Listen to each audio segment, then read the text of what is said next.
The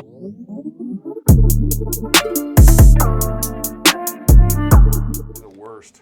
I'm ready. Are you going to listen to me? Yeah, I'm 100% in on this one. Happy Wednesday, everybody. Dr. Muse here with Dr. Alm for our clinical coffee chat. Moving forward, be sure you check out our YouTube page for old episodes if you ever want to go back and rewatch And these. soon to be Podcasts. Yeah, we're going to put these on a podcast format, 10 to 12 minutes, kind of targeted at the driving in crew, so it should be good. And then we may have some other guests on for that, but the main thing is going to be these clinical coffee chats up on the podcast. Where we don't drink coffee right now. Neither of us are.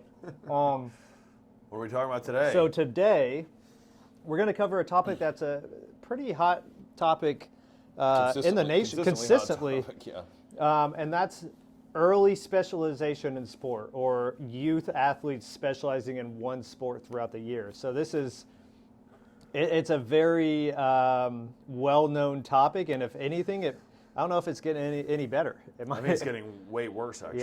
Yeah. So what we mean by early specialization is those of you out there that have little ones getting into sports age. It's them picking a sport and training exclusively for that sport, starting at a progressively earlier and earlier age. In my day, when I was younger, that I had social pressure. I was a pretty good soccer player. And the team sports, I feel like, are the ones that pressure it quite a bit. So basketball, volleyball, soccer, baseball, they're the ones that are kind of pressuring. And what would happen is, if I wanted to play, on such and such ODP team, well, then they wanted me playing on such and such travel team in the spring, or they wanted me on this team in the winter. Playing indoor, and the pressure was there, but I don't think it was quite as aggressive as it is today. Yeah. And certainly the coaching that was available to me in those was nowhere nearly as, I had great coaches, but now it's a profession. Most of the coaches that I had, I think they were volunteering their time, or they're just getting a little bit money.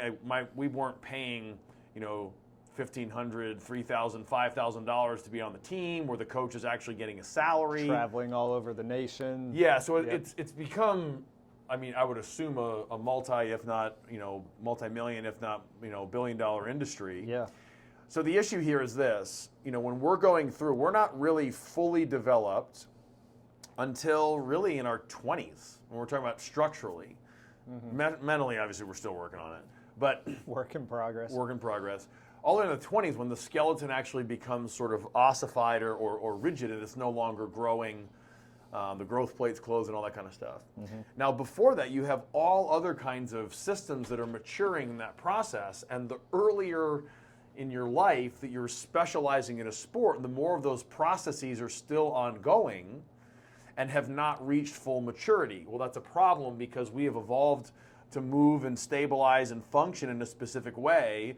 And if you're exposing your body only to, throwing a baseball or, playing soccer, you're limiting the movement variability. And what that basically is you're limiting the amount of sensations and forces and motions that the body is exposed to. And when it's exposed to those things, that actually drives this optimal development, because we want a wide variety of adaptations. We don't just want to sort of specialize in one particular movement. Right. So the dilemma here is it's the classic keeping up with the Joneses thing. That's the problem now, for sure. Oh yeah. So if your friend in 9th grade is on all these travel teams, these AAU or ODP for soccer, and you're doing 3 separate sports instead of just the one, well, then you have that sensation or that thought process that they're making strides that you aren't. And there's advantageous and disadvantageous changes that come with it. So like using baseball players, something for a pitcher that is going to be advantageous for him is some of the morphological changes we see even in the bone itself. We see in pitchers that there's actually some torsion in this humerus bone, which may actually help with their performance. Now, on the disadvantage there is that, if you talk to any major league scouts, they will tell you that if you want to guarantee that you're not going to pitch in major leagues, start pitching when you're in middle school. There's theories out there that they actually think that there's a certain amount of pitches that one's arm can handle in a lifetime. And a lot of them, they will looking at two athletes, and let's say they're both, 5-tool blue chip athletes throwing, in the upper 80s, and one of them is from Florida and the other one's from Minnesota. A lot of people will just choose the Minnesota kid because they make the assumption that that kid doesn't have nearly as many throws on their arm, and therefore they're less likely to actually get injured because they're not as deep into the life of that arm, so to speak. Right. So one of the big opponents to this is someone by the name of Dr. Andrews, who you can find he's leader of the Andrews Institute, and he is probably the most famous orthopedic surgeon. Works with a lot of major leaguers especially, but he is a huge proponent for multi-sport youth athletes, because kind of like what Dr. Ohm was just mentioning, well, now there's neurological and physical changes that could also help in the performance as they move closer to a specialization in their older ages. We see a lot of football players in the NFL who are great players, and they actually had a wide variety of activities. Rob Gronkowski is probably the best example. In the last Super Bowl that he won, they asked him, has he always wanted to be a professional football player? And he said, no, he just wanted to be a professional athlete, and he was playing basketball, football, and baseball, and he didn't know which one he was going to do. And it wasn't until after college that he realized, I'll just do football.